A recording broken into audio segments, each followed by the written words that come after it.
Hello ஆஸ்பரண்ட்ஸ். இந்த வீடியோவில் நம்ம என்ன பார்க்க போகிறோம் அப்படின்னா 7ஆம் வகுப்பு 3ஆம் பருவம் புத்தகத்தில் இருக்கிற விரிவானம் இயல் 2ல் இருக்கிற விரிவானம் பார்க்கலாம். உண்மை ஒளி அப்படின்றது தான் இதுக்கான தலைப்பு. நுழையும் முன் என்ன கொடுத்துருக்காங்கன்னு பார்க்கலாம். உலக மக்கள் அனைவரும் பார்த்தீங்கன்னா உடன் பிறந்தவராக கருதணும். அதுதான் சிறந்த மனித பண்பு அப்படின்னு சொல்லிட்டு சொல்றாங்க. எல்லாருமே நம்ம உடன் பிறந்தவராக கருதணும். அந்த பண்பை பெறுவதே சிறந்த அறிவு அப்படின்னு சொல்றாங்க. அத்தகைய அறிவுடையவர்களை என்னன்னா சான்றோர்கள் என்னன்னா சொல்றாங்க. அத்தகைய அறிவுடையவர்கள் சான்றோர்கள் துன்பப்படும் மக்களுக்கு தம்மால் இயன்ற உதவிகளை செய்வார்கள் அப்படின்னு சொல்றாங்க. அத்தகைய அறிவுடைய சான்றோர்கள் என்ன பண்ணுவாங்கன்னா, துன்பப்படுற மக்களுக்கு அவங்களால இயன்ற உதவிகளை கண்டிப்பா செய்வாங்க அப்படின்னு சொல்றாங்க. அவ்வாறு உதவும் போது நமக்கு இழப்பு ஏற்பட்டாலும் அதை பெரிதா கருத மாட்டாங்க அப்படின்னு சொல்றாங்க. இந்த கருத்துக்களை விளக்குற ஜென் கதை ஒன்றை என்னன்னா படக்கதையா பார்க்கலாம் அப்படின்னு சொல்லியிருக்காங்க. படத்தோட இந்த கதையை சொல்லியிருக்காங்க. ஜென் குரு ஒருத்தர் என்னன்னா மாணவர்களுக்கு பாடம் கற்பித்துட்டு இருக்காரு. உட்கார்ந்து ஒரு மரத்தடியில உட்கார்ந்து பாடம் கத்து கொடுத்துட்டு இருக்காரு. என்ன கேக்குறாரு பாருங்க. குழந்தைகளை உண்மையான ஒளி எது என்பதை பற்றி இன்னைக்கு தெரிஞ்சுக்கலாம் அப்படின்னு சொல்றாரு. உண்மையான ஒளி எது அப்படின்றத இன்னைக்கு நம்ம தெரிஞ்சுக்க போறோம் அப்படின்னு சொல்லிட்டு சொல்றாரு. உடனே மாணவர்கள் என்ன சொல்றாரு பாருங்க. அறிந்து கொள்ள நாங்க ஆர்வமா இருக்கோம் ஐயா அப்படின்னு சொல்லிட்டு சொல்றாங்க. பிறப்பின் அடிப்படையில் பாத்தீங்கன்னா எல்லா உயிரும் ஒன்றுதான் அப்படின்னு சொல்றாங்க. பிறப்போட அடிப்படையில எல்லா உயிரும் ஒன்றுதான். எல்லாத்துக்குமே பாத்தீங்கன்னா பசி இருக்கு, தாகம் இருக்கு, தூக்கம் இருக்கு. இது எல்லா உயிரினங்களுக்குமே உண்டு அப்படின்னு சொல்றாரு. மேலும் பாத்தீங்கன்னா இரவும் பகலும் மாறி மாறி வருவது போல வாழ்க்கையில பாத்தீங்கன்னா இன்பமும் துன்பமும் மாறி மாறி எப்போதுமே வரும் அப்படின்னு சொல்றாங்க. இப்போ உங்கள்ட்ட ஒரு கேள்வி கேட்கட்டுமா அப்படின்னு சொல்லிட்டு கேக்குறாரு. உடனே அந்த கேள்வியும் கேட்கிறாரு. இருள் கலைந்து வெளிச்சம் வந்துவிட்டது என்பதை எந்த நொடியில் நீங்கள் அறிவீர்கள் அப்படின்னு சொல்றாங்க. இருள் கலைந்து, அதாவது இருள் போயிட்டு வெளிச்சம் வந்துருச்சு அப்படின்றத நீங்க எப்ப புரிஞ்சுப்பீங்க, எந்த நொடியில புரிஞ்சுப்பீங்க அப்படின்னு சொல்லிட்டு கேக்குறாங்க. உடனே ஒரு மாணவர் சொல்றாரு. தொலைவில் நிற்கும் விலங்கு குதிரையா கழுதையா என்பதை அடையாளம் காணக்கூடிய நொடியில் வெளிச்சம் வந்து விட்டதை நான் அறிவேன் ஐயா அப்படின்னு சொல்றாரு. தொலைவில் ஒரு விலங்கு இருக்குன்னா அது குதிரையா கழுதையா அப்படின்னு அடையாளம் எனக்கு பார்க்க தெரிஞ்சது அப்படின்னா அந்த நொடியில நான் தெரிஞ்சுப்பேன். என்னன்னா இருள் போயிட்டு வெளிச்சம் வந்துருச்சு அப்படின்னு சொல்லிட்டு தெரிஞ்சுப்பேன் அப்படின்னு சொல்லிட்டு அவர் சொல்றாரு. உடனே குரு சொல்றாரு. இல்லை வேறு யாராவது சொல்லுங்க அப்படின்னு சொல்லிட்டு சொல்றாரு. உடனே இன்னொரு மாணவர் சொல்றாரு. தூரத்துல இருக்கிற மரம் ஆலமரமா அரச மரமா அப்படின்றத அடையாளம் எனக்கு தெரிஞ்சது அப்படின்னா உண்மையாகவே விடிந்து விட்டது அப்படின்னு சொல்லிட்டு நம்ம தெரிஞ்சுக்கலாம் அப்படின்னு அவர் சொல்றாரு. தூரத்துல இருக்க மரம் ஆலமரமா அரச மரமா அப்படின்னு நான் என்ன மரம்னு தெரிஞ்சுக்கிற மாதிரி இருந்துச்சு அப்படின்னா அதை நான் தெரிஞ்சுக்கிட்டேன்னா நல்லா விடிஞ்சிருச்சு அப்படின்றத நான் தெரிஞ்சுப்பேன். வெளிச்சம் வந்துருச்சுன்னு தெரிஞ்சுப்பேன் அப்படின்னு சொல்லிட்டு அவர் சொல்றாரு. உடனே குரு கேக்குறாரு. இல்லை இதுவும் கிடையாது, வேற யாருக்காவது தெரியுமா அப்படின்னு சொல்லிட்டு கேக்குறாரு. எங்களுக்கு தெரியவில்லை ஐயா, நீங்களே சொல்லிடுங்க அப்படின்னு சொல்லிட்டு சொல்றாரு. ஒரு மனிதரை காணும் போது இவர் என்னோட உடன் பிறந்தவர் அப்படின்னு சொல்லிட்டு நீங்க எப்ப உணர்றீங்களோ அப்பதான் உண்மையான ஒளி உங்களுக்கு வந்துருச்சு அப்படின்றது பொருள் அப்படின்னு சொல்றாரு.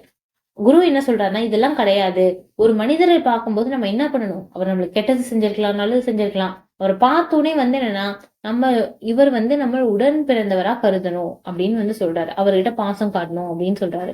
அந்த மாதிரி நீங்க எப்ப உணர்றீங்களோ அப்பதான் உங்களுக்குள்ள உண்மையான ஒளி உங்களுக்குள்ள வருது அப்படின்றது பொருள் அப்படின்னு சொல்றாரு. குரு இருட்டு வெளிச்சம் அப்படின்னு சொல்லிட்டு வெளியே நம்மளை சுத்தி இருக்கிற இடத்த சொல்லல. நம்ம மனசுக்குள்ள இருக்கிறத சொல்றாரு. நம்ம மனசுக்கு எப்ப வெளிச்சம் வரும் அப்படின்னா ஒரு மனிதரை பார்க்கும்போது இவர் நம்ம உடன் பிறந்தவர் அப்படின்னு கருதும் போதுதான் நம்ம மனதுக்கு உண்மையான வெளிச்சம் வரும் அப்படின்னு சொல்லியிருக்காரு. உடனே மாணவர் சொல்றாரு. இரவும் பகலும் வெறும் கால வேறுபாடுதான் அப்படின்றத நாங்க புரிஞ்சுக்கிட்டோம். இரவும் பகலும் பாத்தீங்கன்னா கால வேறுபாடுதான். ஜஸ்ட் சூரியன் இந்த பக்கம் வருது. சூரியன் என்னன்னா உலகத்துக்கு இன்னொரு பக்கம் போறதால நம்மளுக்கு இரவா தெரியுது. அவ்வளவுதானே தவிர என்னன்னா அது இருள் வெளிச்சம் அப்படின்னு சொல்லிட்டு அந்த தத்துவத்தை குரு சொல்லல அப்படின்றது இப்பதான் உங்களுக்கு தெரியுது. உண்மையான ஒளி உள்ளத்துல உள்ளே ஏற்படணும் அப்படின்றத நாங்க புரிந்துக்கிட்டோம் ஐயா அப்படின்னு சொல்லிட்டு சொல்றாங்க. உடனே குரு சொல்றாரு. உள்ளுக்குள் ஒளி இல்லை என்றால் உச்சி வெயில் கூட காரிருள் தான் அப்படின்றத புரிஞ்சுக்கோங்க அப்படின்னு சொல்றாரு. மீண்டும் நாளை சந்திப்போம் அப்படின்னு சொல்லிட்டு வகுப்பை முடிச்சிடுறாரு. வகுப்பு முடிந்து மாணவர்கள்லாம் கலைஞ்சு போறாங்க அப்படின்னு சொல்றாங்க. குரு பாத்தீங்கன்னா பக்கத்துல இருக்க சிற்றூருக்கு புறப்படுறாரு. இருட்டுறதுக்குள்ள ஊருக்கு போயிடணும் அப்படின்னு சொல்லிட்டு நினைச்சுக்கிட்டே குதிரையில போயிட்டு இருக்காரு. அப்ப வழியில பாருங்க. வழியில ஒருத்தர் என்னன்னா மயங்கி போய் அந்த சாலையோரமா படுத்திருக்காரு. யார் இது சாலையோரம் படுத்து கிடப்பது அப்படின்னு சொல்லிட்டு அவர் என்னன்னா அதிர்ச்சியாகி கீழே பாக்குறாரு. குரு பாத்தீங்கன்னா குதிரையை நிறுத்தி கீழே இறங்கி குரு வந்து என்னன்னா அந்த மனிதனை வந்து என்னன்னா எழுப்புறாரு அப்படின்னு சொல்றாங்க. குதிரையை நிறுத்திட்டாரு. குரு கீழே வந்து அந்த மனிதனை எழுப்பிட்டு இருக்காரு. குழந்தாய் எழுந்துரு, நீ யாரு, ஏன் இங்க வந்து படுத்திருக்க அப்படின்னு சொல்லிட்டு கேக்குறாரு. அவன் வந்து மயக்கமா அடைஞ்சிருக்கான் அப்படின்றத தெரிஞ்சுக்கிறாரு. மயங்கி போயிருக்கான் அப்படின்னு சொல்லிட்டு. உடனே படுத்திருப்பவருக்கு பாத்தீங்கன்னா தண்ணீர் எடுத்துட்டு வந்து குடிக்கிறதுக்கு தராரு.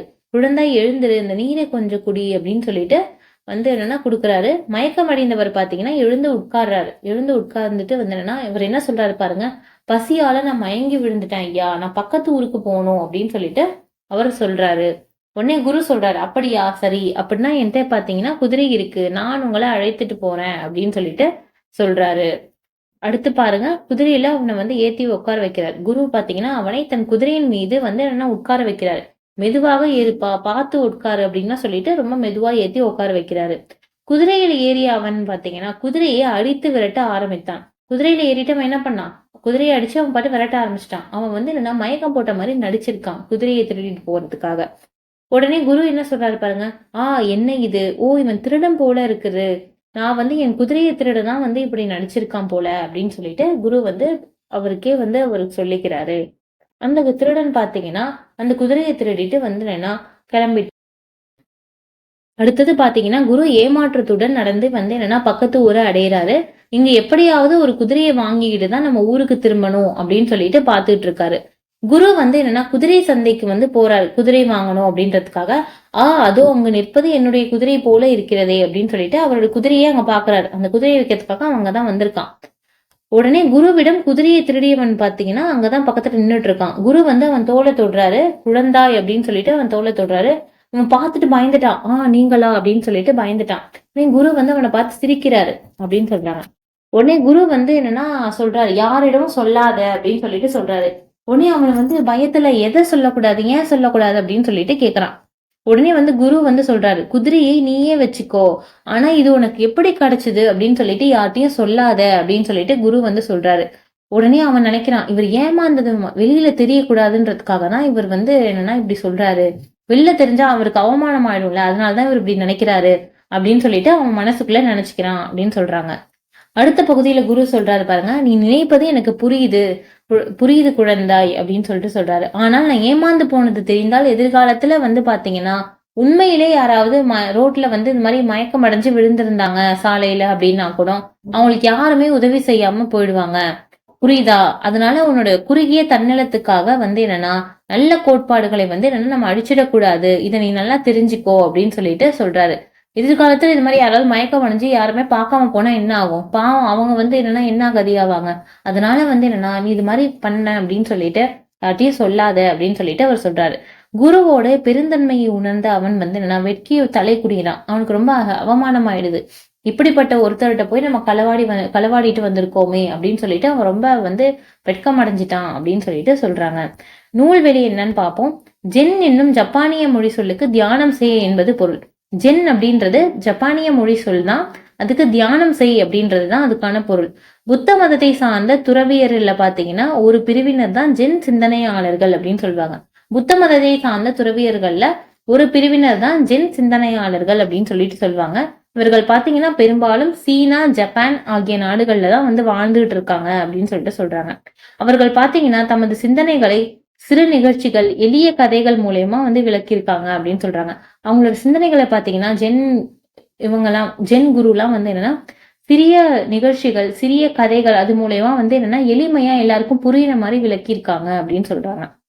ஜென் கதைகளுள்ள ஒன்று வந்து என்னன்னா இங்க படக்கதையா கொடுத்துருக்கு. சின்ன வயசு பசங்க எல்லாம் வந்து படிக்கிறதுக்காக படக்கதையா கொடுத்துருக்காங்க, நல்லா இருக்கும் அப்படின்றதுக்காக அப்படின்னு சொல்லியிருக்காங்க. இதோட இந்த பாடம் வந்து முடியுது. தேங்க்யூ.